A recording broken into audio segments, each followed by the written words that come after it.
suppose you want to edit some other page.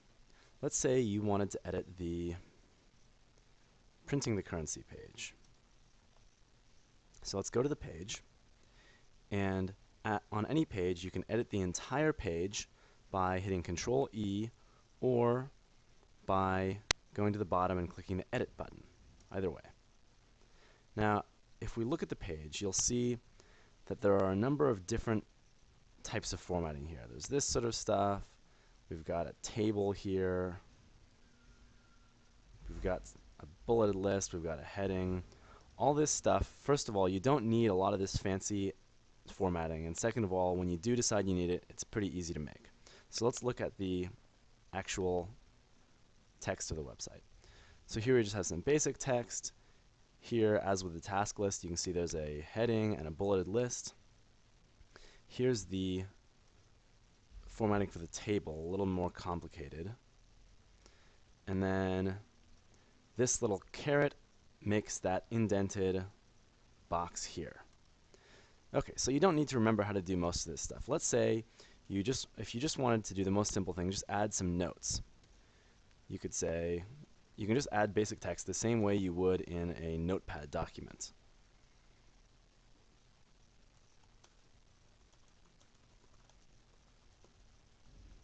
And if you previewed this page, you could see that it adds in normally, just as you'd expect.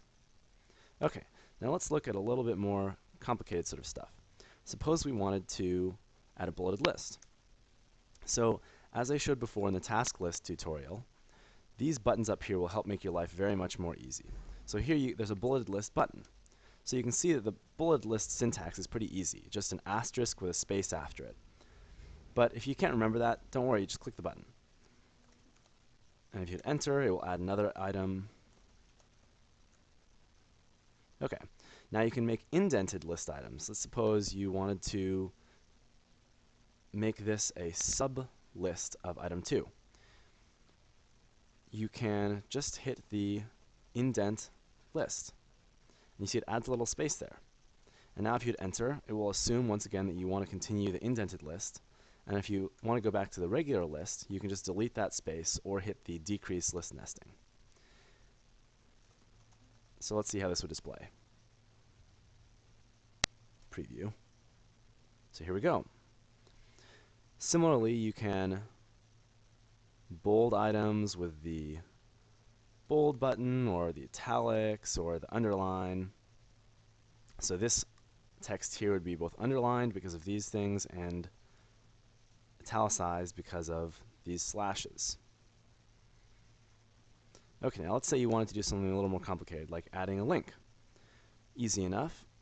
You can click here for the, if you want to link to a page, just click here. And then you just type the name of the page in between these triple brackets. So you can see that the page we're on is printing. So if we wanted to link to this page, we could just type printing. It can be lowercase or uppercase, it doesn't matter. Similarly, you could link to any other page on the website. So I could say currency design. And if we look at these links in the preview, you can see these two links are created. And this will link to the printing page, the page we're currently on. This will link to the currency design page. Now you can also do more advanced things like adding a table. You could say, so here, there's a table wizard. So if you click on this, it will ask you how many rows you want, how many columns, whether you want the first row as a header. Let's say yes. Insert code. And so you can see it creates all this stuff for you, and all you have to do is fill it in. And then you could add your own rows and just copy the formatting from above.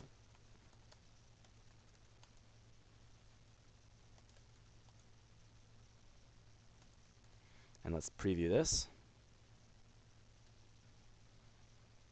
So here we have the headers. That's created by the little tildes here.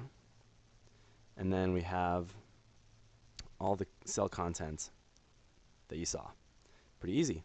There's other stuff you can do too. You can sort of figure it out from the buttons, and please ask Nick if you have any more questions.